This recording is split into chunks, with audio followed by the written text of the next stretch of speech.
Assalamualaikum warahmatullahi wabarakatuh. Waalaikumsalam warahmatullahi wabarakatuh. A'udzu billahi minasy syaithanir rajim.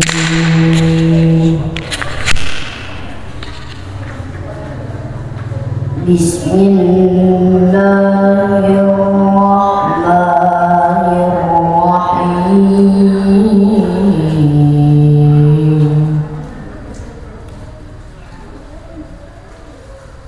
Ya ayyuhalladzina amanu ista'inu bis-sabri was-salah.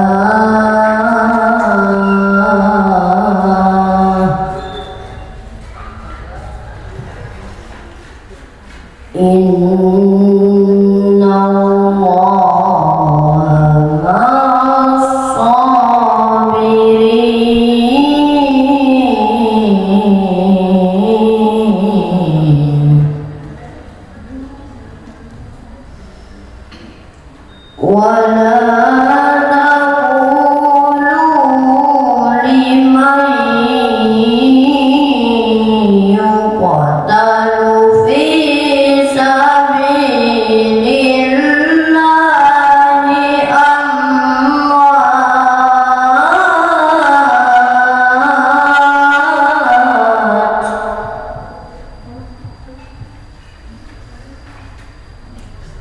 bal ahya'u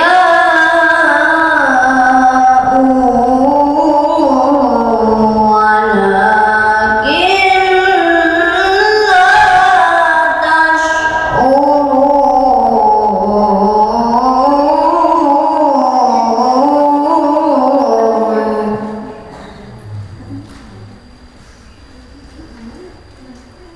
وَلَنَبْلُوَنَّكُمْ بِشَيْءٍ مِّنَ الْخَوْفِ وَالْجُوعِ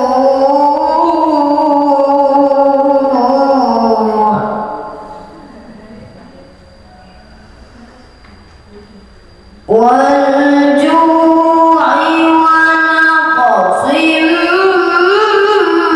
من الأموال والأنفس والثمرات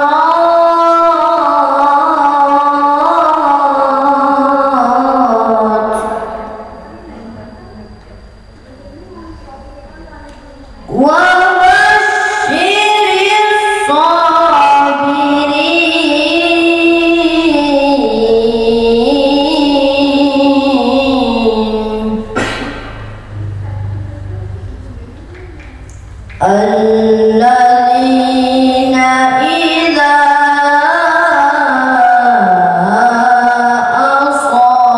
أصابتهم مصيبة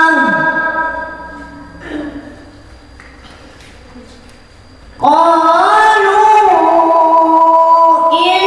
إنا لله وإنا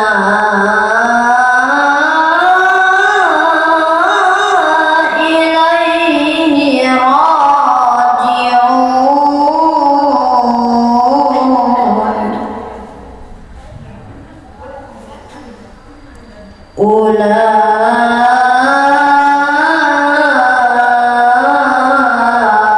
أولئك عليهم صلوات من ربهم ورحمة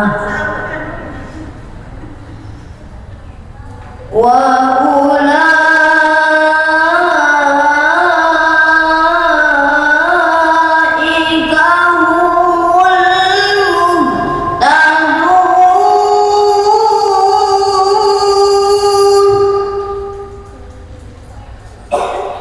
وأولئك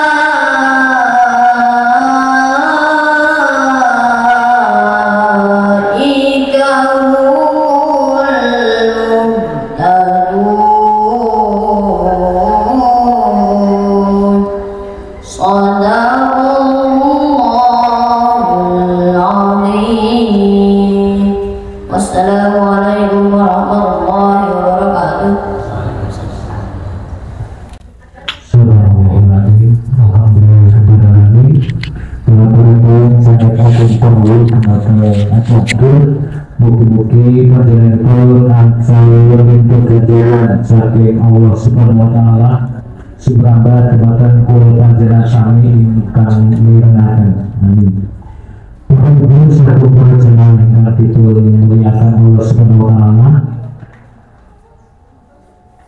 Nanti saya merasa meskipun di mall sana dari nanti coba di pengurusan ingkang berikan setuju dan Bapak Ustaz, Bapak Mohid dan dulu semoga seluruh pihak dosen bicara kurang terakan saat kita itu semua. Jazakallahu khairan. Bismillahirrahmanirrahim. Assalamualaikum warahmatullahi wabarakatuh. Waalaikumsalam warahmatullahi. Innal hamdalillah nahmaduhu wa nasta'inuhu wa nastaghfiruh wa na'udzu billahi min shururi anfusina wa min sayyiati a'malina may yahdihillahu fala mudilla lahu wa may yudlilhu fala hadiyalah. Asyhadu alla ilaha illallah wa asyhadu anna Muhammadan abduhu wa rasuluh. Allahumma shalli ala Muhammad wa ala ali Muhammad. Subhanaka la ilma lana illa ma 'allamtana innaka antal alimul hakim. Rabbi shrah li sadri wa yassir li amri wahlul 'uqdatam min lisani yafqahu qawli. Amma ba'd. Bapak Ibu sedaya sami sehat sedaya insyaallah nggih. Sehat insyaallah ya.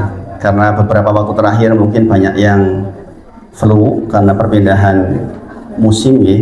Di masjid juga banyak yang batuk-batuk. Mudah-mudahan panjenengan semua sehat. Saya awali bahwa kita memang harus bersyukur betul dengan nikmat sehat ini karena ini adalah bekal utama kita untuk beribadah kepada Allah Subhanahu wa taala.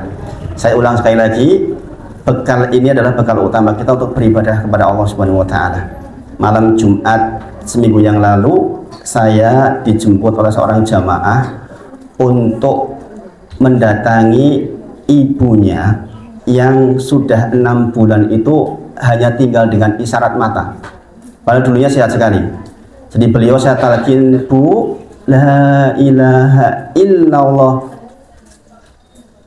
Kayak gitu dok. Jadi hanya dengan isyarat mata, ucapkan la ilaha illallah, kedip dulu lagi. Gitu. Dan saya berulang kali dijemput jamaah dalam rangka untuk begitu. Ada yang mudah dipandu la ilaha illallahnya, ada yang susahnya minta ampun. Beliau ini saya pegang, saya ruqyah, itu masih dalam kondisi hangat badannya. Saya katakan ke keluarganya, insya Allah masih punya harapan sembuh. Kadang-kadang kita tahu ya kalau talqin, kalau orang sudah dingin itu paling sebentar lagi. Kita harapannya mudah-mudahan ditutup dengan kalimat la ilaha illallah. Maka sekali lagi ibu-ibu semuanya, sebelum kita ngaji kita bersyukur kepada Allah dengan memanfaatkan seluruh aktivitas atau seluruh nikmat dari Allah untuk beribadah kepadanya, sekecil apapun nikmat itu. Yang berikutnya yang kula hormati Ibu Kepala Sekolah, mudah-mudahan Allah selalu merahmati beliau dan mudah-mudahan beliau diberi kemudahan di dalam memimpin untuk seluruh kegiatan sivitas akademik di SD Negeri 1 Silbitan ini yang merupakan SD yang sangat legend, umurnya sangat panjang nih. Insya Allah mudah-mudahan sekali lagi sampai beliau purna nanti, pokoknya kita doakan terus mudah-mudahan dimudahkan seluruhnya sehingga nanti berkahnya juga sampai ke kita insya Allah yang sedang menitipkan anak-anak di sini insya Allah. Dumateng Ketua Komite yang saya hormati, dumateng sesepuh ini sepuh Pak Ratio, Masya Allah. Semoga Allah selalu merahmati sesepuh kita sehingga beliau-beliau termasuk orang-orang yang dipandu terus untuk selalu di atas sunnah-sunnah Nabi Muhammad SAW. Berikutnya untuk Pak Dukuh, mana ini yang Masya Allah paling sibuk Pak Dukuh nih, Masya Allah. Semoga selalu dirahmati Pak Dukuh. Semoga putra-putri juga dirahmati, keluarga dirahmati, insya Allah. Kemudian kepada pembawa acara tentu saja, semoga Allah selalu merahmati beliau. Demikian juga untuk seluruh Bapak Ibu guru yang hadir, yang sudah sangat sibuk, mudah-mudahan selalu dibimbing oleh Allah dan dimudahkan di dalam semua urusan. Demikian juga untuk panjenengan semua yang hadir, Bapak Ibu semuanya, dengan orang-orang yang dipilih untuk hadir, tidak semuanya bisa hadir karena berbagai macam keperluan. Jenengan hadir karena memang Allah takdirkan untuk hadir. Ini namanya taufik dari Allah. Sekali lagi, ini namanya taufik dari Allah. Jenengan sering mendengar hidayah dan taufik. Dalam bahasa syariat hidayah itu dua, hidayah irsad wal bayan dan hidayah itu taufik. hidayah irsad wal bayan adalah hidayah ilmu. Saya menyampaikan ke jenengan seperti ini, berpindah ilmu dari saya ke jenengan namanya hidayah irsad wal bayan. Hidayah keterangan. Tapi keterangan itu setelah jenengan terima akan jadi amal soleh, butuh taufiknya dari Allah. Sebagaimana sering saya sampaikan ke jenengan, semua orang tahu bahwa ke masjid itu kebaikan, pasti semua orang tahu. Apalagi laki-laki 3 madzhab mengatakan wajib. Makanya ibu-ibu yang hadir, tolong bapak-bapaknya didorong ke masjid, didorong ke masjid, karena 3 madzhab mengatakan wajib. Bagaimana tidak? Abdullah bin Ummi Maktum adalah muadzinnya Rasulullah SAW yang kedua. Yang pertama adalah Bilal bin Rabah.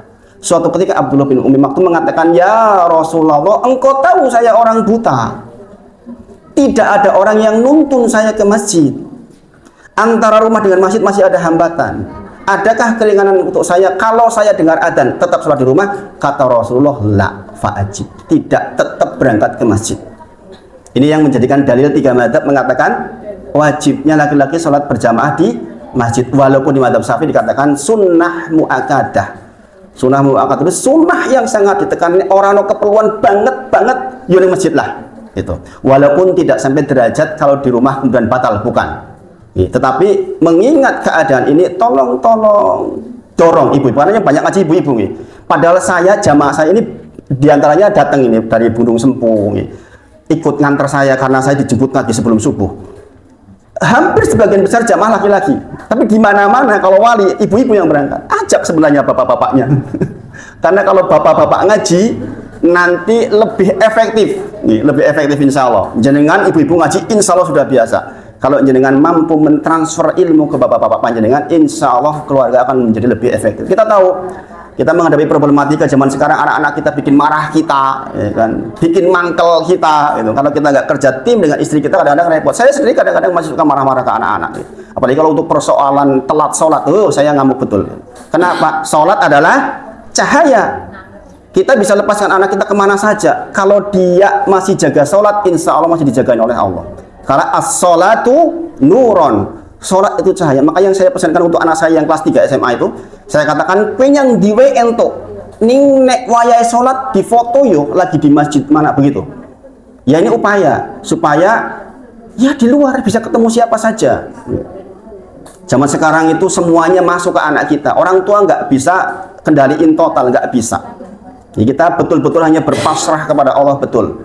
Kita bisa marah, kita bisa keras, tetapi tetap saja kembali ke penjagaan Allah Subhanahu wa taala. Maka sekali lagi Bapak Ibu semuanya, kita hadir di sini dalam rangka untuk mendapatkan keberkahan dari Allah Subhanahu wa taala. Apa maksud keberkahan? Imam Ahmad, muridnya Imam Syafi'i rahimahullah taala, mengatakan duduknya seseorang di majelis akan menjadi barokah jika duduknya dalam rangka menghilangkan kejahilan.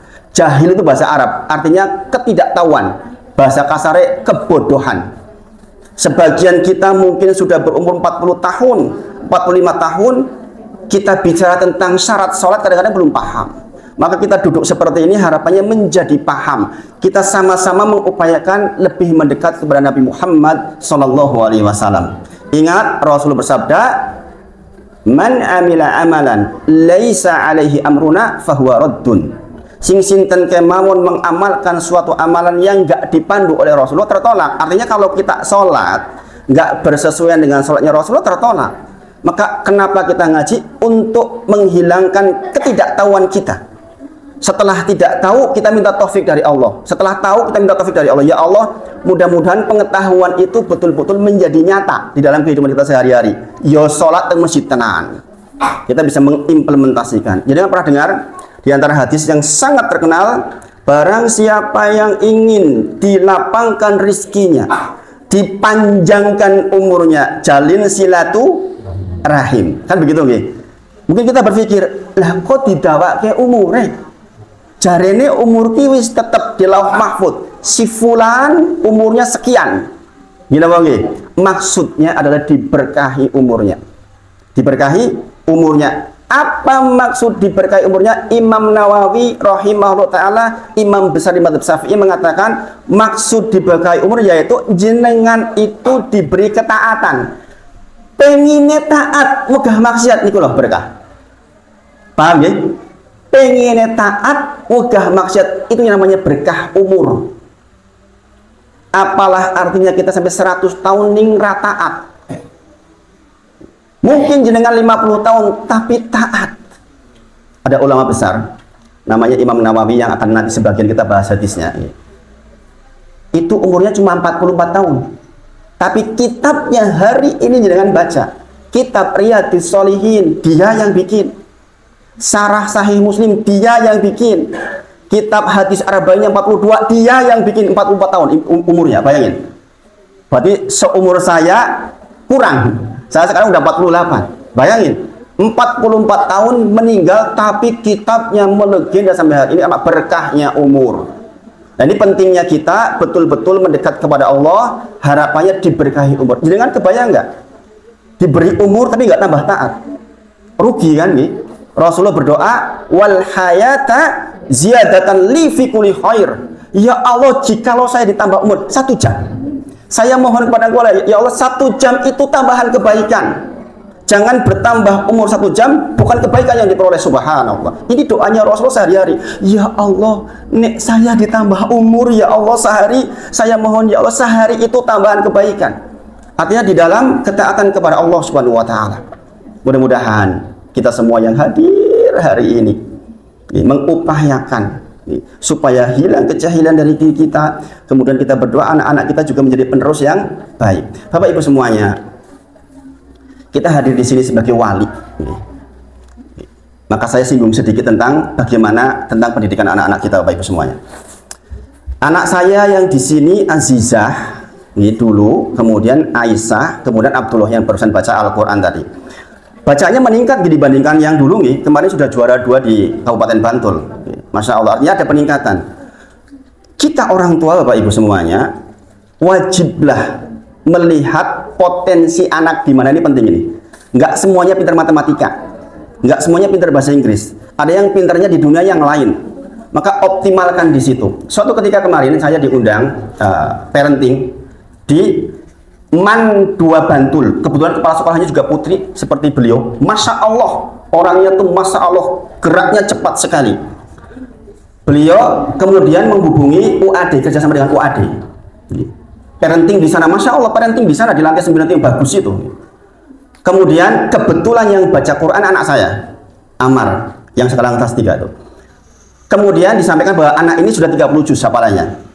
Maka kemudian setelah bacaan Al-Quran itu, wakil dekannya berdiri mengatakan, tolong mana bapaknya anak yang barusan baca Quran. Kepala sekolahnya bilang, Pak Wahid tolong berdiri. Di situ diterangkan di tengah-tengah umum, Mas Amar kalau mau sekolah di UAD gratis, berkah dari hafalan Quran 30 juz. Bapak Ibu semuanya, apa yang ingin saya sampaikan pada panjenengan, lihat potensi anak. Kebetulan Amar mampu menghafal 30 juz. Nggak semuanya harus dengan hafalan. Wakil dekan mengatakan, siapapun yang pernah juara minimal juara 3 di tingkat kabupaten, maka dia bisa masuk ke UAD dengan gratis. Makanya dengan kalau punya anak-anak, entah jurusan apapun, olahraga kah, atau apapun, ada program seperti itu. Bisa digunakan. Bisa digunakan. Nah, maka Bapak Ibu semuanya, kita betul-betul melihat potensi anak kita masing-masing dengan potensi yang dititipkan oleh Allah kepada. Jangan paksakan di bidang yang kita ingin. Saya hadir hari ini dengan Pak Bambang. Pak Bambang itu warga baru di perumahan belakang rumah saya, belakang kontrakan saya. Beliau dulu Katolik ya. Dulu Katolik. Kebetulan beliau sekarang ikut ngaji dengan saya seminggu 3 kali. Bahkan lebih mungkin. Jadi sebelum subuh beliau udah berangkat dengan saya tadi ke Taman Tirto. Saya dulu, Bapak Ibu semuanya, mungkin dengan yang hadir hari ini, bingung, ada perlombaan kok, perlombaan mewarnai. Pikiran saya waktu itu, mewarnai itu apa toh? Lomba dolanan. Dan anak saya dulu ikut, Amar, Azizah, aku pernah saya ikutkan, tapi ya hanya dolanan. Subhanallah Bapak Ibu. Beliau cerita, anaknya beliau itu dosen di desain interior ISI, Jogja. Apa yang beliau lakukan ketika kecil? Ikut lomba mewarnai. Subhanallah Bapak Ibu. Saya lihat tentang sejarahnya anaknya waktu masih kecil, tahun 2002 sudah dapat penghargaan ke Amerika, diundang. hadiahnya zaman waktu itu 50 juta, bayangin. Saya ngobrol sama beliau. Maka saya sekarang ajarkan anak saya mewarnai ke Pak Bambang. Fatimah yang paling kecil itu saya ajarkan mewarnai. Ternyata Bapak Ibu semua, mewarnai itu ayat-ayat yang nyata dalam kehidupan. Bagaimana tidak? Anak saya yang di pondok saja, kadang-kadang untuk bebersih itu saya harus keras. Tolong dibersihin dan sebagainya. Nyapu yo, nyapu ada begitu. Saya kadang-kadang karena saya suaranya keras, jadi keras banget. Kamar mandi kotor, tolong yo gitu. Masya Allah, nggak mewarnai itu Bapak Ibu ternyata. Bayangkan, di antara yang diajarkan, ojo nyelepret yo, jangan keluar garis yo. Kita lihat dalam agama kita, jangan keluar batas aturan agama ya. Kalau keluar ke neraka jahanam, kalau keluar gambarmu nggak juara, sama nggak kira-kira itu? Bayangkan, pakai krayon, kotor, diangkat barangnya, brek, hilang kotorannya. Sama Bapak Ibu semuanya. Sebenarnya seluruh keterampilan yang Allah ciptakan untuk kita ada pesan-pesan yang sangat dahsyat di dalamnya. Dan seminggu terakhir ini saya ikutkan lomba tuh Fatimah di Jogja City Mall. Kemudian hari ini nanti di Kitfan, maka istri saya juga berangkat dan mengambil izin 7:30 karena jam 9 sudah harus sampai ke Kitfan untuk ikut itu. Nah, kita melihat potensi di anak kita seperti itu. Mudah-mudahan itu membawa kita kepada keberkahan dalam bentuk yang lebih nyata, Bapak Ibu semuanya. Jadi sekali lagi semua yang hadir, tolong jangan paksakan anak kita sesuai dengan keinginan kita. Ya, dulu angkatannya Aisyah, Mas Haryon apa nggih? Jadi kemarin saya dengar juga mewakili Olimpiade. Memang di bidang itu beliau pandai, dia pandai. Optimalkan itu. Dan setelah saya baca kitab tentang pendidikan anak di dalam Islam, memang ternyata kewajiban orang tua menemukan potensi anak. Nggak semuanya harus jadi ustadz, nggak semuanya jadi guru, nggak semuanya jadi penghafal Quran. Masing-masingnya itu yang dioptimalkan. Maka Bapak Ibu semuanya, saya yakin yang hadir ini anak-anaknya masing-masing punya potensi masing-masing. Anak saya kebetulan masuk kuliah dengan Qurannya. Nggak harus semuanya seperti itu. Mungkin dengan judo. Temannya masuk dengan lomba judo. Judo itu, olahraga itu. Masuk ke UGM. Dapat fasilitas penuh juga, gratis. Karena lomba judo. Masing-masingnya punya potensi. Maka monggo informasi ini digunakan betul sebaik mungkin. Mudah-mudahan seluruh yang hadir nanti, bayangkan SD Seribitan punya lulusan ada yang ahli ini, ahli ini, ahli ini, ahli ini. Oh, Masya Allah. Masya Allah, ada yang ahli di bidang politik mungkin. Di sini ada Pak Lurah juga lulusan sini kan, Masya Allah, Masya Allah. Sekali lagi kita berdoa kepada Allah, mudah-mudahan demikian. Nah, Bapak Ibu semuanya, waktu kita sempit. Saya lihat ceramah saya terakhir di sini 6 bulan yang lalu, kalau nggak keliru, dan Lebaran itu. Saya lihat di video itu. Maka saya berusaha di waktu yang sempit ini menyampaikan poin-poin yang mudah-mudahan dengan bisa kembangkan sendiri di rumah. Sekali lagi karena kajian saya kebanyakan itu pekanan.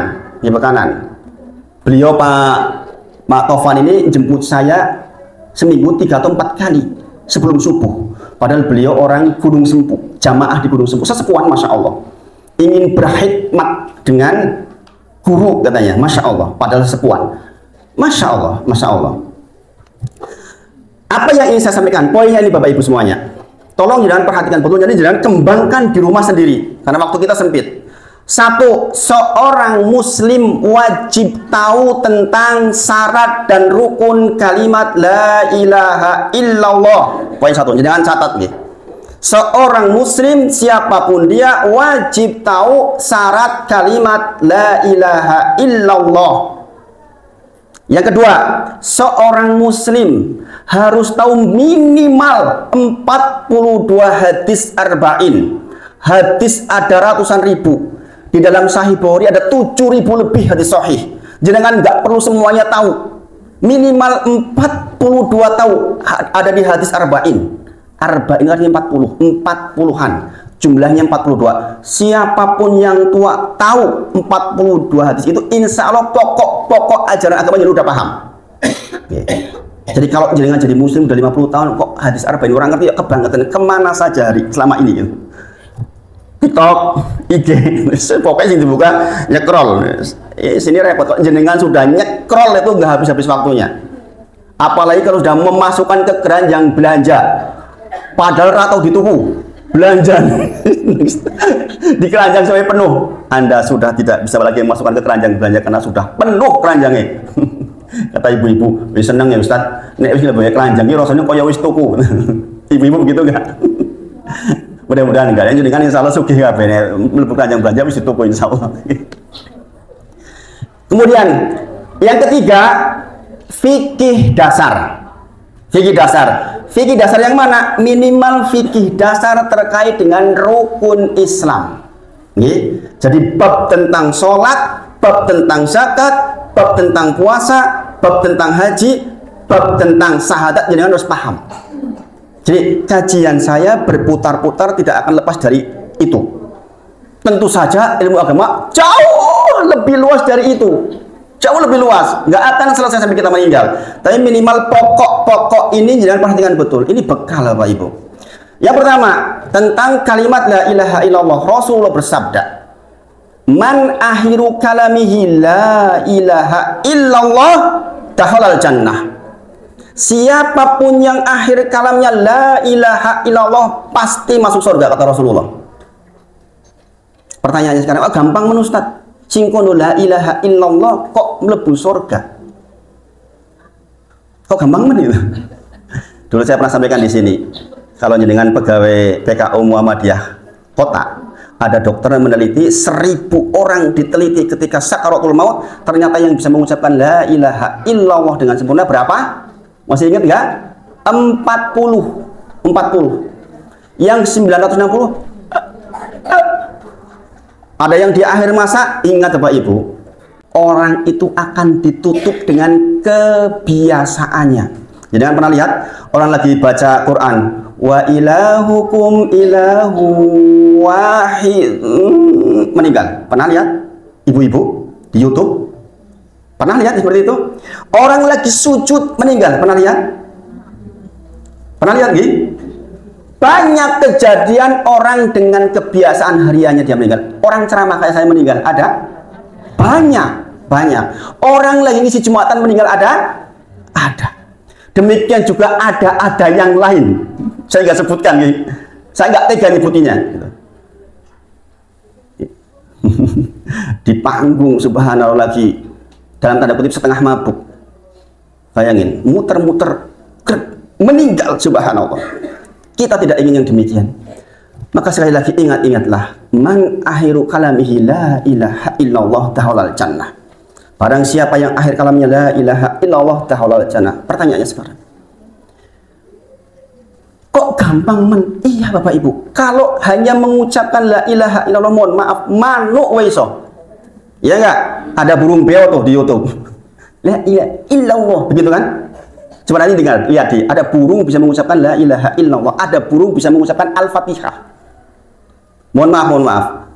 Siapapun dia, walaupun dia bukan orang Islam, tetap bisa mengucapkan la ilaha illallah. Ingat hadis lain. Maka saya katakan, jenengan perlu tahu syarat dan rukunnya supaya bisa mengucapkan la ilaha illallah di akhir masa. Kata Rasulullah, man mata, siapapun yang meninggal, wa huwa ya'lamu, sementara dia tahu, dia paham, dia mengerti annahu la ilaha illallah, tentang kalimat la ilaha illallah, dakhalal jannah, baru dia masuk surga. Artinya apa Bapak Ibu? Kalimat la ilaha illallah itu ada syarat-syarat yang dipenuhi. Dia nggak bisa berdiri sendiri. Para ulama menyebut, alaisa la ilaha illallah miftahul jannah. Bukankah kalimat la ilaha illallah itu miftahul jannah? Miftah itu kunci. Kuncinya surga. Qalu bala. Iya, tentu saja kalimat la ilaha illallah itu adalah kuncinya surga. Walakin, akan tetapi, ma min miftahin illa walahu asnan. Tetapi setiap kunci itu illa walahu asnan, kecuali kunci itu pasti punya gerigi. Dulu saya sudah pernah sampaikan di sini. Saya ingatkan kepada panjenengan semua. Kunci niku kan enten gerigine gini apa mboten? Kunci motor nggo kunci rumah saged mboten? Mboten saged. Sebab apa? Geriginya berbeda. Janjane kunci motornya dikerik meneh ben padha gerigine karo kunci rumah ya iso nggo omah. Ngene apa nggih? Artinya apa? Kunci itu enggak polosan. La ilaha illallah itu kuncinya surga. Tapi kunci itu punya gerigi. Gerigi inilah yang namanya syarat la ilaha illallah. Kata para ulama disebutkan, fa in ji'ta bimiftahin lahu asnan. Barang siapa yang datang ke pintu sorga dengan asnan, dengan gerigi yang pas, futihalaka, terbuka pintu sorga untuknya. Fa'ila lam yuftah. Jikalau geriginya mboten pas, enggak kebuka. Bayangin Bapak Ibu semuanya. Berapa jumlah syarat kalimat la ilaha illallah? 7 Bapak Ibu. Ini yang saya katakan, ilmu dasar ini di pondok itu di semester 1. Di semester 1. Dan sayangnya di luar pondok banyak sekali yang bahkan profesor nggak ngerti. Ini nyata kenapa? Murid jamaah saya banyak yang doktor pula. Tapi dia juga nggak ngerti tentang syarat kalimat la ilaha illallah. Ilmu dunianya doktor, tapi ilmu tentang akhiratnya masih TK. Setiap kita mungkin sedemikian. Demikian juga saya dulu ketika belum belajar. Maka kita mengupayakan duduk seperti ini agar tahu Bapak Ibu semuanya. Serius banget nih. Belajar sama Pak Wahid ini memang serius. Jarang guyon, saya nggak bisa guyon Bapak Ibu. Agak-agak susah suruh guyon saya nih. Karena memang urusan agama itu urusan yang berat. Urusan yang berat. Kalau dengan baca Al-Quran itu, engkau mengatakan ringan tentang agama, sesungguhnya agama ini berat kalimatnya. Maksudnya kita harus memperhatikan secara sangat serius. Dari mana syarat la ilaha illallah diperoleh? Dari Al-Quran dan hadis Bapak Ibu semuanya. Jadi para ulama menyimpulkan ada 7 syarat yang harus dipenuhi. Saya sebutkan 1 pagi ini. Karena nanti kita akan bahas hadis arba'in dan fikih sholat. Makanya saya katakan dengan nanti buka-buka di rumah tentang syarat kalimat la ilaha illallah. Syarat yang pertama adalah al-ilmu. Adalah ilmu Bapak Ibu. Dengan mengucapkan la ilaha illallah, kalimat yang sangat hebat itu, kalimat tahlil yang sangat hebat itu, harus tahu apa toh sebenarnya kalimat la ilaha illallah itu. Ini harus dipahami Bapak Ibu. Quran surah Muhammad surah ke-47 ayat ke-19 Allah berfirman, fa'lam annahu la ilaha illallah wastaghfir li dzambik. Ini bukan nih. Saya sebutkan angka-angkanya biar mudah. Saya bukan orang teknik. Saya kalau belajar dan ngapal Al-Quran itu dengan angka kayak gitu, biar mudah maksudnya. Kalau jenengan saya sebutkan angkanya kan jenengan merujuk gampang. Oh, surat nomor 40 itu surat jenenge nabiku dhewe toh. Itulah maksudnya. Kemudian dibuka di ayat 19. Fa'lam, ketahuilah, pahamilah, mengertilah tentang kalimat la ilaha illallah, baru jenengan wastaghfir li dzambik. Baru kemudian, ya Allah, ampuni ya Allah. Ya Allah, saya mohon kepadamu ya Allah. Ya Allah, mohon kepadamu anak saya ya Allah. Begitu. Setelah jenengan tahu kepada siapa jenengan meminta, kepada siapa jenengan berdoa, kepada siapa jenengan memohon. Bapak Ibu semuanya, di dalam tafsir dikatakan, Bapak Ibu semuanya, ini harusnya ada tesnya memang ini. Setelah belajar jenengan dikasih kuesioner, ngisi di rumah tes supaya jenengan lulus atau jadi mau ngaji gitu. Jadi kalimat la ilaha illallah maksudnya adalah 2. Pertama, iqrar. I'tiqad pertama. I'tiqad itu keyakinan di dalam hati. Kemudian ikrar, dikeluarkan la ilaha illallah. Enggak cuma ikrar, enggak cuma di mulut, tapi di hati kita hadir bahwa ketika kita mengucapkan la ilaha illallah, saya akan penuhi syarat dan rukunnya. Di antara syarat, nanti saya sebutkan ada 7 ya. Di antaranya adalah inqiyad. Ini syarat keempat. Inqiyad artinya tunduk patuh. Bisa dipahami Bapak Ibu? Salah satu syarat la ilaha illallah adalah inqiyad, tunduk patuh. Laki-laki dengar adzan, melung-melung, adzannya dekat rumah kita, indah adanya. Orang ustadz, orang indah. Indah adanya. Orang mangkat. Lah terus syarat la ilaha illallah diletakkan di mana? Dia tidak memenuhi syarat inqiyad. Bapak Ibu semuanya. Makanya kalau nanti dia susah mengucapkan la ilaha illallah ketika sakaratul maut, wajar dia mau nggak penuhi syaratnya. Sekali lagi kalau cuma ngomong la ilaha illallah tok manuk wa iso. Nggih. Tapi untuk jenengan betul-betul bisa mengucapkan nanti ketika sakaratul maut yang di saat itu susahnya luar biasa, jenengan butuh dipenuhi syaratnya. Bayangkan Bapak Ibu, malakul maut. Saya pagi tadi membahas kitab judulnya Tamasya ke Negeri Akhirat. Ini salah satu kitab yang saya bahas tadi pagi. Jadi saya tadi kesini itu nggak dari rumah, dari Taman Tirto. Saya bahas kitab ini. Ini judul kitabnya, nih, Tamasya ke Negeri Akhirat. Bukan Tamasya ke Parangtritis, Tamasya ke Negeri Akhirat. Ini dibahas dari pertama kita hendak mati, ciri-ciri husnul khotimah, ketika dimandikan bagaimana, ketika digotong bagaimana, dan seterusnya. Sampai kemudian kita meninggal, di dalam kubur ada apa, pertanyaannya apa, siapa yang lolos, siapa yang tidak. Setelah dikubur ada apa, kemudian masuk ke yaumul hisab, terus sampai ke ujung surga atau neraka. Ini bahas kitab ini. Ketahuilah Bapak Ibu semuanya, ketika nanti jenengan sakaratul maut, akan datang malakul maut dengan wajah sesuai amal jenengan. Nek jenengan elek, subhanallah, Ibrahim alaihissalam saja, Khalilur Rahman, kekasihnya Allah, pingsan ketika dia minta, wahai malakul maut, tunjukkan wajahmu, ketika mengambil orang yang jelek, orang yang fasik, pingsan. Kalau jenengan baik, masya Allah, akan hadir sebagai orang yang sangat terlihat indah. Dan ketahuilah Bapak Ibu, malakul maut datang, jenengan melihat dengan disertai Raqibun Atid. Raqibun Atid itu bukan nama malaikat sebenarnya, nama sifat. Raqibun Atid, yang selalu mengawasi dan selalu hadir. Makanya saya sebut sebagai CCTV-nya kita. Raqibun Atid, yang selalu mencatat seluruh kegiatan kita. Apa doanya Raqibun Atid? Ingat-ingat ini nanti. Jadi ketika jenengan mau meninggal, mau dicabut, Raqibun Atid itu berdoa begini, ya Allah, ini orang baik, berikan kebaikan kepadanya disebabkan karena dia, orang ini, calon mayat ini, berbuat baik kepada kami. Maksudnya bagaimana? Karena dia membawa saya ke tempat-tempat yang baik, ke tempat-tempat kajian, ke majelis-majelis yang baik, ke sedekah dan sebagainya yang baik-baik. Sehingga yang saya catat adalah amal soleh. Perbuatan baik dengan mengantarkan amal soleh ke saya mohonkan kepada Engkau ya Allah, buat dia dapat kebaikan. Sebaliknya, kalau panjenengan orang yang buruk, maka Raqibun Atid akan mengatakan, ya Allah, jangan berikan satupun kebaikan kepada orang ini, disebabkan karena perbuatan dia kepada kami.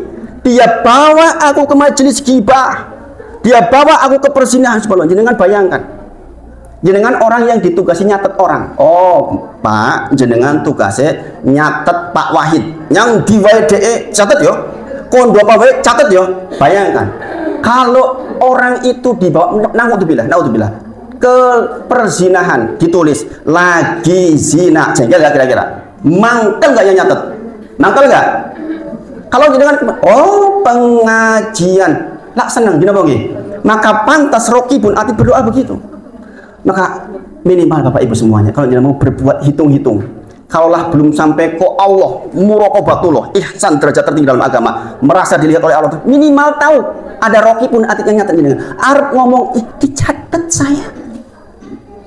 Kalau elek dicatat, baik dicatat. Bayangkan kalau jenengan keadaannya begini, jenengan akan efektif, bener-bener takut. Makanya minimal kalau sudah terlanjur menyesal. Saya kadang-kadang habis marah sama anak saya, menyesal ya Allah, kenapa kok ya butuh nesu. Kadang-kadang begitu. Maka bentuk tobat itu menyesal, segera menyesal. Jadi syarat la ilaha illallah diantara adalah ingkiyat, yang itu tidak mau dilakukan oleh Abu Jahal dan Abu Lahab. Dia nggak mau mengatakan la ilaha illallah. Kenapa nggak mau mengatakan? Karena dia tahu. Justru karena dia tahu itulah dia nggak mau. Bapak Ibu semuanya tahu bahwa kalau saya mengucapkan la ilaha illallah, berarti saya tanda tangan, saya mau patuh kepada Engkau ya Allah, saya mau patuh kepada Nabi Muhammad. Begitu. Karena dia nggak mau patuh, itulah dia nggak mau mengucapkan la ilaha illallah. Kita ribuan kali mengucapkan la ilaha illallah, dipanggil dan orang mangkat. Bayangin, makanya ibu-ibu semuanya yang hadir, tolong dorong suami panjenengan untuk ke masjid. Kenapa Bapak Ibu? Ini perubahan perbaikan generasi. Siapapun yang nanti wilayahnya rapih masjidnya, nanti Pak Duku jadi ringan, Pak RT jadi ringan, karena kebaikan diturunkan oleh Allah di situ. Kalau masjid sudah kebak Bapak Ibu, jenengan yo tentrem. Kalau ibu-ibu pengen punya suami yang soleh, suruhlah ke masjid. Karena di masjid banyak sekali kebaikan. Bayangin Pak Bambang itu belajar tahsin dari nol, sekarang dari alif bata lagi loh. Bayangin, beliau dulu padahal orang di Pemda. Karena ingin tahu tentang agama, betul-betul belajar lagi dari nol. Masya Allah. Siapapun di sini yang hadir, yang belum bisa baca Al-Quran dan Sunnah, tolong sempatkan belajar. Jangan sampai baca Alhamdulillahi Rabbil Alamin, segala kehancuran milik Allah Rabb semesta alam. Itu artinya tuh. Bayangin, Alhamdulillahi Rabbil Alamin, segala puji bagi Allah milik Rabb semesta alam. Kalau jangan baca hak jadi apa? Segala kehancuran. Bayangin, alhamdu segala puji, alhamdu segala kehancuran, alamin alam semesta, alamin penyakitan. Bayangin. Kebayang nggak jenengan sholat Alhamdulillahi Rabbil Alamin? Kebayang nggak? Batal nggak itu sholatnya? Menurut madzhab Syafi'i batal itu, karena jenengan salah di bagian rukun qauli. Bayangin Bapak Ibu. Maka sekali lagi, yuk mulai sekarang sempatkan waktu ngaji, sempatkan waktu ngaji. Tadi katakan syarat pertama adalah al ilmu. Jenengan harus tahu kalimat la ilaha illallah. Bapak Ibu semuanya, jangan perhatikan ini. Tolong jenengan pegangi ini, dan jenengan mudah-mudahan dapat taufik dari Allah untuk dipraktekkan. Ilmu tentang la ilaha illallah maksudnya adalah rukun la ilaha illallah. Rukun Islam ada berapa ibu-ibu? 5. Rukun Islam ada 5. Salah satunya wajib nggak sholat? Jenengan mengatakan, Allah caranya sopo sholat wajib, caranya sopo sholat wajib, batal nggak Islam jenengan? Batal nggak? Batal nggak? Batal, karena jenengan kehilangan satu rukun, yaitu menghilangkan rukun sholat. Jangan kondo, Allah caranya sopo poso wajib, enggak, poso ki ora wajib, maka jenengan kehilangan satu rukun, batal jenengan. Demikian juga rukun iman berapa? 6. Jenengan mengatakan caranya sopo nek wis mati terus tangi meneh, caranya sopo wis mati wis bar, jenengan batal nggak rukun imannya? Batal, karena jenengan tidak mempercayai salah satu rukun iman, yaitu yaumil akhir. Ini apa lagi? Rukun la ilaha illallah 2, Bapak Ibu. Jangan hafalin ini ya. Rukun la ilaha illallah itu 2. Yaitu yang pertama la ilaha, yang kedua illallah. Lah, maksudnya kepiye Ustaz? Maksudnya kepiye niku? La ilaha artinya apa? Tidak ada Tuhan. Tidak ada sesembahan. Syarat pertama, ingat ya. Syarat pertama apa? Tidak ada sesembahan, tidak ada tempat saya memohon, tidak ada tempat saya bertawakal, tidak ada yang bisa memberikan rezeki. Yang kedua adalah illallah, kecuali Allah. Bapak Ibu semuanya, saya pahamkan ke jenengan. La ilaha, tidak ada sesembahan, tidak ada Tuhan. Ini dalam bahasa Arab namanya an-nafyu, nafi, menghilangkan. Baru kemudian dengan isbat, jangan sering dengar sidang isbat, sidang untuk menentukan tanggal 1. Baru dengan isbat illallah, maksudnya ngaten Bapak Ibu. Jenengan ditangleti pun jenengan percados mboten kali Gusti Allah. Percaya Pak, mosok ora percaya Gusti Allah, edan ku aku, gendeng ku aku. Giliran jenengan anaknya mau daftar pegawai negeri, jenengan kemudian datang ke sebuah tempat yang jenengan anggap ada apa-apanya, kemudian jenengan duduk di situ. Jenengan meyakini ada selain Allah yang dengannya anak jenengan jadi diterima di pegawai negeri. Berarti jenengan kehilangan satu rukun namanya la ilaha. Paham Ibu? Paham nggak? Saya punya jamaah, punya apa namanya tuh? Apotik. Salah satunya di Kembaran sini. Dia pernah cerita ke saya, Ustadz, saya didatangi oleh orang, dikatakan tokomu kok tutup terus, orang tahu buka. Lah, padahal aku buka terus nih. Berarti ada orang lain yang bekerja sama dengan jin untuk nutupi tokonya. Pernah terjadi seperti itu? Pernah, sering terjadi. Ada orang-orang yang bekerja sama dengan jin selain Allah, yang memang Allah izinkan dalam beberapa kasus. Berarti orang ini kehilangan la ilaha. sebab dia percaya kepada selain Allah, maka yang seperti ini batal la ilaha illallahnya. Nanti kalau sakaratul maut nggak bakal bisa mengucapkan la ilaha illallah, dan itu yang namanya su'ul khotimah. Jadi paket la ilaha illallah itu harus datang bersamaan, ibu-ibu, bapak-bapak semuanya. Jadi kan nggak bisa mengatakan aku percaya kali Gusti Allah, ning aku yo kudu percaya karo iki dan iki. Nah ini batal, bapak ibu semuanya. Apa dalilnya? Quran surah Al-Baqarah 256 misalnya. Wa may yakfur bitaghut wa yu'min billah faqad istamsaka bil urwatil wusqa. Barang siapa yang tidak percaya kepada sesembahan selain Allah, la ilaha, paham boten? Barang siapa yang tidak percaya kepada sesembahan selain Allah, itu artinya Al-Baqarah 256. Maka kemudian dikatakan illallah wa yu'min billah, dan dia percaya kepada Allah, illallah.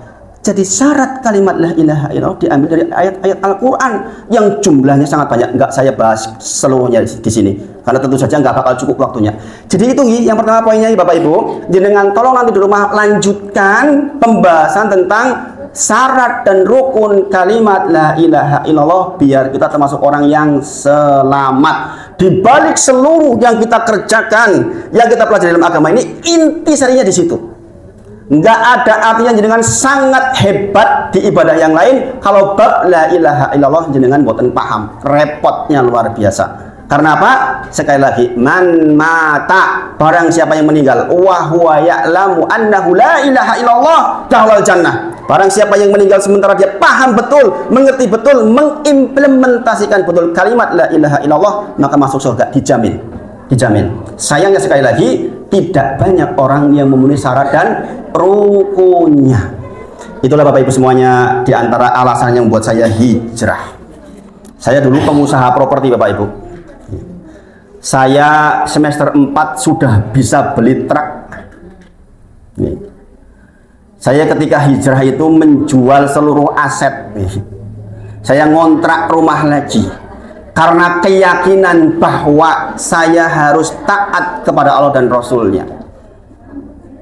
Kita tahu di bidang properti itu waktu itu ya Allah beratnya, karena harus bersinggungan dengan banyak hal yang tidak dibolehkan secara syariat. Ngurus izin-izin, ya namanya pengusaha kadang-kadang harus dengan ini itu. Ini jenengan ngomong ngurus IMB lah gampang, kalau ngurus IMB perumahan agak susah, beda Bapak Ibu semuanya. Kita bayar tidak harus dengan kwitansi, subhanallah. Makanya Bapak Ibu semuanya, tolong nggih, poin 1 itu dicatat nggih. Sangat serius nggih. Sangat serius, bagian pertama sangat serius nggih. Bagian yang kedua, Bapak Ibu semuanya, saya ingatkan kecerdasan panjenengan. Sebagaimana saya ingatkan di pertemuan sebelumnya, kalau jenengan masih ingat nggih, bahwa kita akan cerdas dengan mengingat mati. Ini apa nggih? Orang yang mengingat mati langsung ingat kepada 3 hal.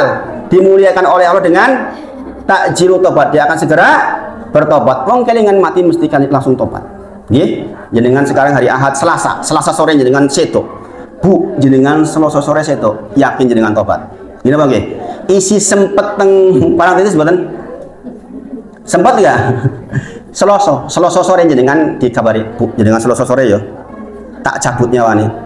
Kinten-kinten masih sempat enggak jenengan dolan-dolan? Kalau punya gelang banyak kira-kira untuk apa? Orang gua wis ora butuh, mending disodakoh ya enggak. Makanya orang mengingat mati itu jadi cerdas. Kemudian yang kedua, orang yang mengingat mati akan cepat di dalam ibadah. Abote koyo pone kelingan mati, saya yakin langsung tergerak. Saya kalau malam mau bangun kok susah, capek, saya ingat ojo nanti pagi saya sedo, maka saya segera bangkit. Yang ketiga, akan ridho dengan yang sedikit. Ibu-ibu semuanya, ada orang beli tas 500 yuto, ada nggak? Ya. Ada, subhanallah. Orang mung siji jenengan umur 55 tahun nganggo tas 500 yuto dadi ayu menora, ayo podo wae gitu. Podo mawon loh, ora terus dadi iso mabur dadi ayu men kan mboten. Ini apa nggih? Lantas kenapa 500 juta digunakan untuk itu? Maka orang yang ingat mati enggak akan beli begituan. Mending untuk bantuin orang yang susah, masya Allah. Nah itu ya. Maka Bapak Ibu semuanya ingat ayat ini, ayat Quran surah Ali Imran 185. Apa? Quran surah Ali Imran ayat 185. kullu nafsin dha'iqatul maut. Setiap yang bernyawa pasti akan mati. Jangan tahu ya. Pasti akan mati. Kemudian dikatakan dengan kematian itulah Allah akan menyempurnakan balasan buat panjenengan. Jadi orang muslim itu Bapak Ibu, jangan pernah berpikir ngekei saiki entuk saiki, jangan. Orang Islam itu akan mendapatkan balasan yang sempurna jikalau sudah meninggal dulu. Jadi sekarang bukan waktunya istirahat buat jenengan, waktunya beribadah. Kemudian kata Allah, faman susiha anin nar wa udkhilal jannah faqad faz. Ketahuilah Bapak Ibu semuanya, siapapun yang di dunia ini dijauhkan dari neraka jahanam, sifat-sifat neraka jahanam, kemudian dimasukkan ke surga, faqad faz, itulah kata Allah orang yang menang sesungguhnya. Jadi kalau jenengan kok digawe taat, digawe seneng ibadah, Arab sing elek wegah, Arab sing elek delingi kalau Gusti Allah, Arab nakal motore bocor situ mangkat, itu jenengan faman suhsiha anin nar, jenengan lagi dijauhkan dari neraka jahanam, maka beruntunglah orang yang seperti itu. Tapi di akhir ayat dikatakan, di akhir ayat 185 dikatakan, Bapak Ibu semuanya perhatikan betul ini, wa mal hayatud dunya illa mataul ghurur. Bahwa setiap nikmat yang Allah titipkan ke panjenengan semua ini, apa bentuknya? Berpotensi menjerumuskan panjenengan. Orang diberi kedudukan jadi sombong kadang-kadang. Sehingga sombong wong sugih to. Kalau miskin disombongnya apa nih? Miskin sombong ya kebangetan ya. Orang yang berpotensi sombong, orang kaya, maka dikatakan wamal hayatud dunya illa mataul ghurur. Sesungguhnya setiap nikmat dari Allah kepada panjenengan termasuk bisa melihat. Nikmat bukan? Bisa bicara nikmat bukan? Nikmat. Ibu-ibu yang saya datangi tadi, saya panggil suaminya. Kebetulan suaminya udah pisahan ini. Ibu itu, Bu, saya bilang ke anaknya, Mas, Bapak di mana? Sudah di rumah yang sebelah, Ustadz. Suruh ke sini ya. Saya bilang, Pak, jenengan merasa enggak ada yang masalah dengan ibu? Apa ibu jenengan masih belum memaafkan ke ibu? Tolong kalau ada salah-salah ibu dimaafkan. Saya wakili Ji. Saya wakili ibu. Pak, atas nama ibu mohon maaf Ji kalau ada salah-salah. Nangis. Ibunya tuh nangis. Bapaknya bilang, wis tak maaf ke kok. Wis tak maaf ke.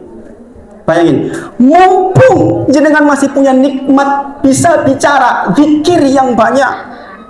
Karena kalau tidak illa mataul ghurur, bisa menjerumuskan jenengan. Rasulullah ditanya, apa yang kau paling khawatirkan atas diriku ya Rasulullah? Rasulullah mengatakan, ini begitu Bapak Ibu. Apa? Ini. Ini cerita di sini nih, lagi ngaji aja banyak cerita apa ini? Itu kan harusnya dengerin kan jenengan. Maksud itu kayak emang ilmu ya Bapak Ibu. Makanya apa yang paling dikhawatirkan kata Rasulullah? Bayangin, lisan. Rasulullah ditanya, apa keselamatannya Rasulullah? Lisan, hadis sahih.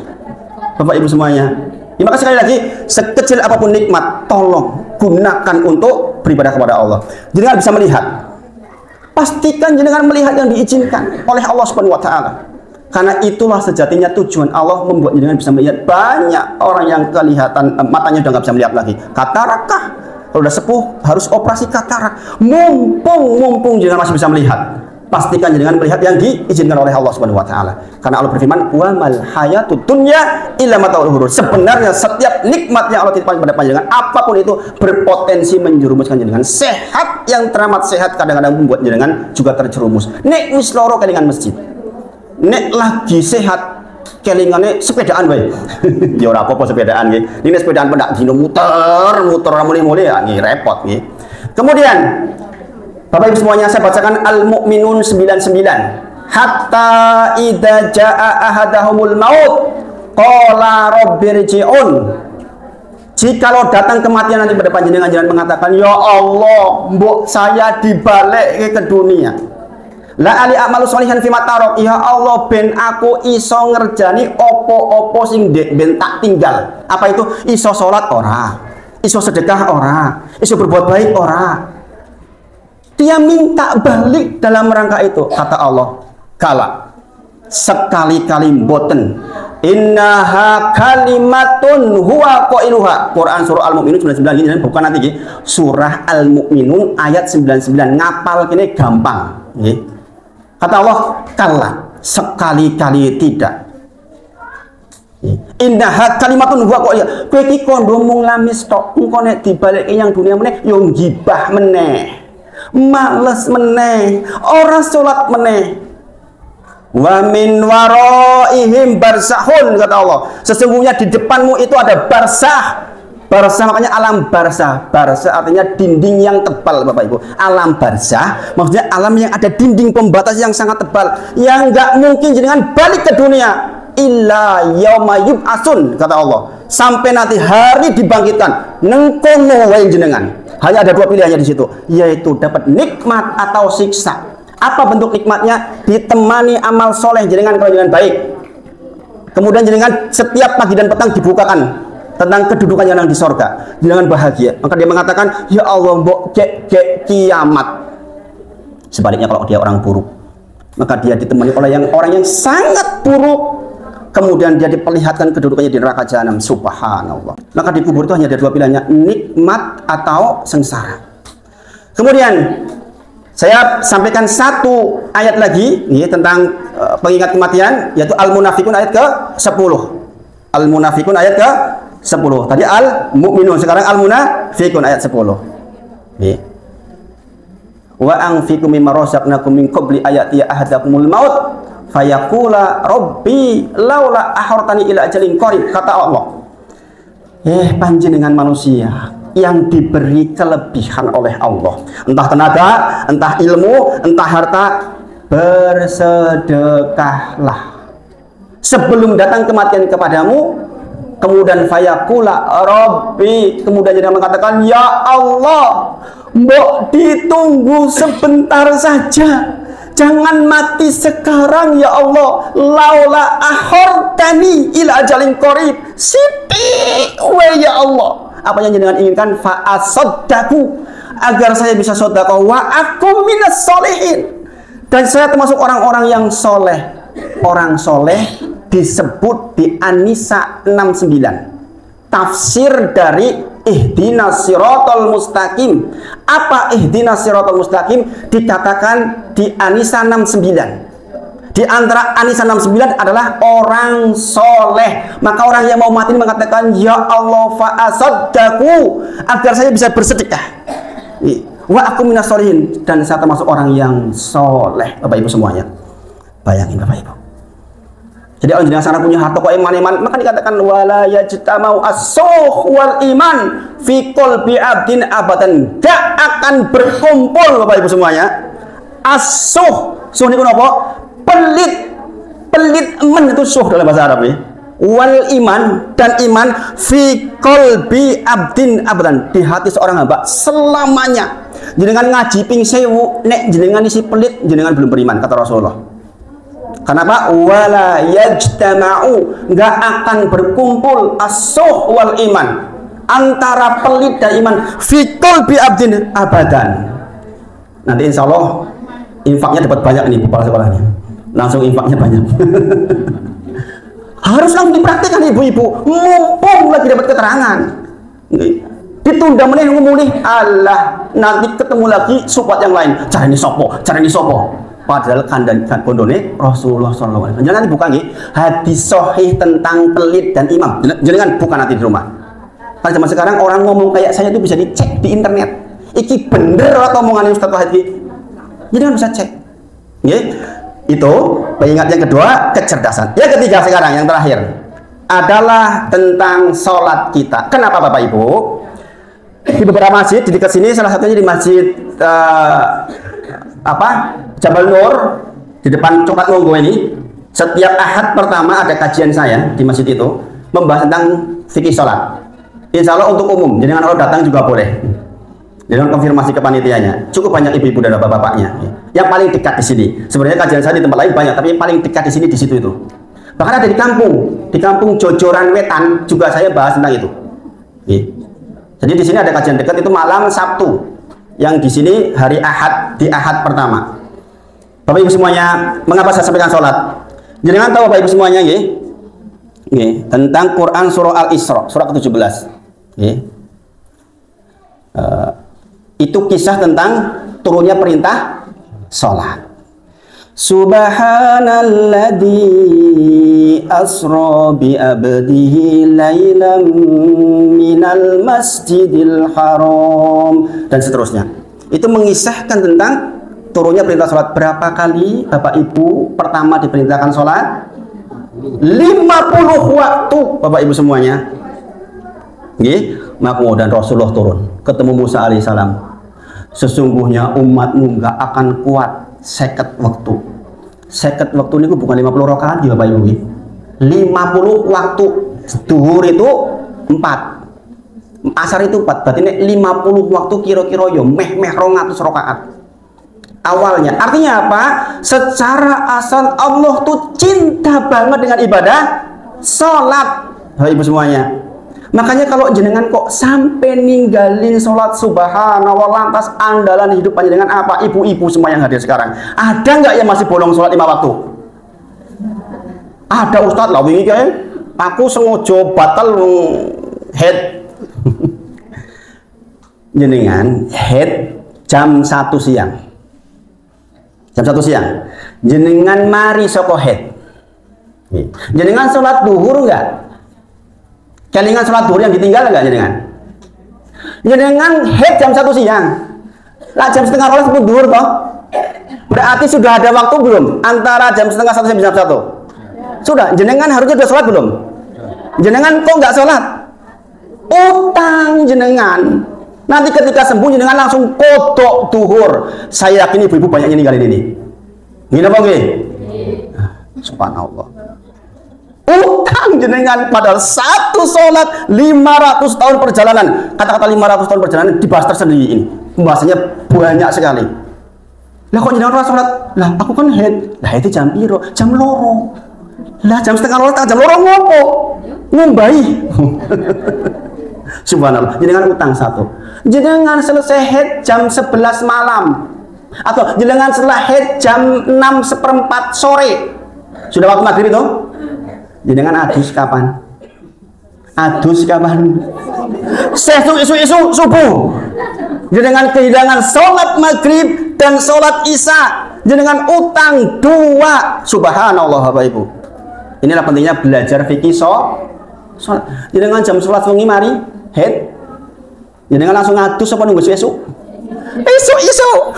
Padahal masih waktu sholat isya. Adem Ustaz, boleh pakai air hangat. Siapa bilang nggak boleh? Boleh pakai air hangat. Madzhab Syafi'i yang mengatakan nggak boleh pakai air hangat itu air musyammas, air yang kelima. Musyammas artinya air yang terkena sinar matahari langsung panasnya, bukan karena kompor. Paham Ibu-ibu? Berarti nek jenengan diangkat kompor angsal mboten? Angsal. Bikin pun ngaji nggih, nek jenengan rampung jam 11 ora salat wae masalah ini. Nggih. Paham Ibu-ibu? Jadi mulai besok jangan sampai jam 6:04 waktu saya isuk kehilangan maghrib karo isya. Subhanallah. Bagi yang tahu tentang sholat, kehilangan siji nangis setahun. Bagi yang tahu, maka kita belajar biar tahu sehingga jenengan nggak akan tinggalin. Paham Bapak Ibu? Nih. Nah sekarang saya sampaikan satu bab di bagian sholat, yaitu tentang syarat sholat. Nih, dulu saya sampaikan sudah. Syarat sholat adalah segala sesuatu yang harus ada sebelum sholat, tetap ada sepanjang sholat, dan tetap harus ada. Kalau hilang sengaja tidak sengaja batal. Bisa ngulangi bukan? Syarat sholat nopo-nopo ingkang kedah enten sadèrèngé sholat. Tetap ada sepanjang sholat. Nek ora ono sengaja batal. Contoh bersuci. Sadurunge sholat jenengan wudu mboten? Wudu. Sepanjang sholat harus tetap wudu mboten? Jenengan kentut rakaat kedua batal mboten? Nah, itu definisinya kan gitu. Bersuci kudu ono sadurunge sholat. Pas sholat tetap kudu ada itu. Kalau jenengan kentut berarti batal. Nah, Bapak Ibu semuanya, syarat sholat ada 9. Nggih. Syarat sholat ada 9, saya sebutkan sekarang 1, yaitu tentang hadas kecil. Hadas kecil. Penyebab hadas kecil yang pertama apa? BAB dan kentut. Maka jenengan batal. Berarti jenengan harus wudu ulang. Dalilnya apa? Quran surah Al-Maidah ayat ke-6 di tengah-tengah dikatakan au jaa ahadum minkum minal ghaid. Setelah, dalam bahasa Arab gini, setelah kamu dari tempat rendah, ghaid bahasa Arab artinya tempat rendah. Sakbare kue yang tempat rendah maksudnya kakus. Maksudnya WC. Nggih. Nek bar yang WC napa? Nek boten pipis, buang air besar, ya otomatis beserta dengan kentutnya itu. Nggih. Ini menjadi dalil bahwa seseorang yang buang air kecil harus wudu. Yang kedua, keluar mani, wadi dan madhi. Tahu nih, ibu-ibu sudah belajar nggih? Apa itu wadi? Cairan putih seperti air mani yang lengket yang bareng keluar di ujung pipis panjenengan. Yang sesepuhan mesti paham ini. Oh iya, untuk yang kentut, ibu-ibu khusus ada istilah kuif. Tahu kuif nggih? Mohon maaf, kuif tahu? Kentut, mohon maaf, ini bukan porno nggih. Kentut dari lubang vagina. Yang sudah melahirkan pasti pernah rasanya itu. Pruput teng vagina. Ini apa nggih? Ibu-ibu. Itu namanya kuif dalam bahasa syariat. Batalkah itu? Mazhab Syafi'i mengatakan batal. Maka kalau dengan kuif mendingan wudu. Meskipun ada pendapat mazhab yang lain mengatakan tidak batal. Nggih. Kadang-kadang kan begitu ibu-ibu yang khususnya yang sudah melahirkan, saya paham betul karena saya ustaz jadi sering dikonsultasi bab seperti itu. Nggih. Bukan cerita porno nih, nggih, memang seperti itu nggih. Wadi keluar bersama dengan air kencing di ujungnya. Kemudian madhi itu yang keluar, mohon maaf ketika tidak berhubungan dalam kondisi terangsang, namanya madhi. Orang bilang cairan pelicin. Ini hukumnya najis, berarti wajib dicuci dengan air. Hukum terhadap hadasnya hadas kecil, nggak perlu mandi yang ini. Wajibnya apa? Wudu. Kalau air mani adalah air yang keluar ketika berhubungan suami istri, itu hukumnya suci. Boten kedah dibasuh nek niku malahan, nggih. Kalau ada mohon maaf, sarung kena air mani, itu enggak masalah, sarung dipakai sholat. Tapi hukumnya berhadas besar bagi badan, maka harus mandi. Paham nggih? Paham nggih? Nah, ini pentingnya bab niat. Di hadis arba'in nomor 1, innamal a'malu binniyat, amal itu bergantung kepada niatnya. Maksudnya bagaimana? Dengan adus isu-isu grujukan nek adus kebiasaan nggak mengangkat hadas. Kalau jenengan mau mengangkat hadas, ya Allah saya niat mandi besar baru jenengan ngangkat hadas. Suami panjenengan punya kebiasaan pokoknya pendak dino adus grujukan, suatu malam berhubungan badan dengan jenengan. Kemudian adus, Pak jenengan adus, iya wis terus subuh. Kepake nggak sholat subuhnya? Kepake nggak? Bergantung kepada niatnya adusnya kebiasaan buatan angkat. Harus diniati. Kemudian yang ketiga, tidur lelap.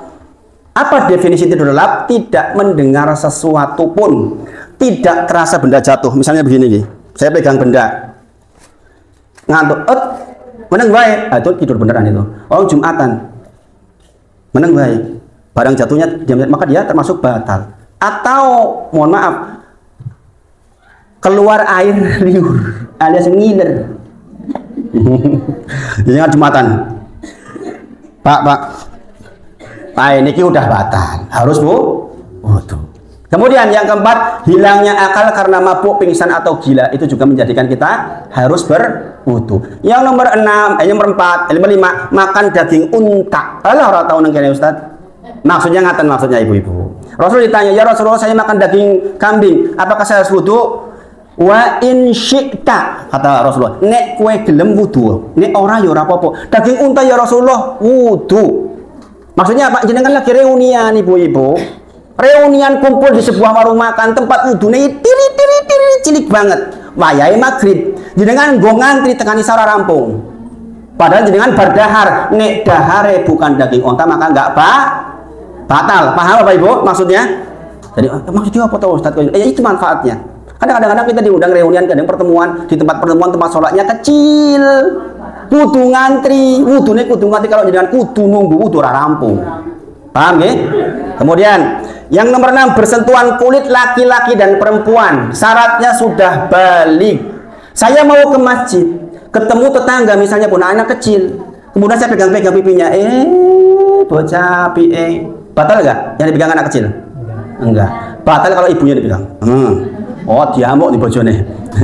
Di samping batal diamuk kok bojone. Okay. Kemudian bersentuhan langsung kulit dengan kulit tanpa penghalang, maka menjadi batal. Nomor 7, menyentuh kemaluan dan lubang dubur, baik milik sendiri maupun milik orang lain. Kurang kerjaan menustad milik orang lain dicekeli. Lo putrane jenengan, maksudnya putrane jenengan mawi ikan ya otomatis memegang kemaluan nih, dubur juga. Maka yang seperti itu batal. Mana yang batal? Jika lo pakai tangan bagian dalam. Mana bagian dalam? Nih. Yang nggak kelihatan. Bukan ini, nih. Yang nggak kelihatan inilah tangan bagian dalam. Tadinya jangan nyentuh ini buatan. Tadinya nyentuh ini batal. Paham Ibu-ibu? Paham Ibu-ibu? Baik yang masih utuh maupun yang sudah lepas, bahasa hadisnya begitu. Mohon maaf, kemaluannya putus. Dokter, ini kita dokter Ibu-ibu. Dicekel nek orang nggo pelapis maka dia nganggo kayu. Subhanallah. Jadi telapak tangan bagian dalam. Nah ini 7 yang menyebabkan kita berhadas kecil, diingat-ingat. Ini pembahasannya sebenarnya dalam banget, cuma tentu saja waktunya tidak mengizinkan. Mudah-mudahan bermanfaat. Hadis arba'innya hadis nomor 1 tentang niat tadi sudah saya singgung. Tentang salat ada syarat, di dalam syarat ada hadas kecil sudah saya bahas. Kemudian tentang kematian dan tentang yang pertama tadi apa? Tentang pengetahuan secara umum. Mudah-mudahan bermanfaat. Sekali lagi saya mohon maaf jika ada yang kurang pas di hati. Kita sama-sama wali di sini. Mudah-mudahan ada hal yang bisa kita ambil dari seluruh sivitas akademik di SDN Negeri Sepitan ini, dan mudah-mudahan keberkahan untuk kita semua. Wa akhiru da'wani alhamdulillahirabbil alamin. Assalamualaikum warahmatullahi wabarakatuh. Kula akan terdapat kepada penonton soro. Matur nuwun. Kalau ada 1-2 pertanyaan monggo Pak. Kalau ada waktunya. Alhamdulillah, keluarga sangat agung sanggup Bapak Ustaz, Bapak Alif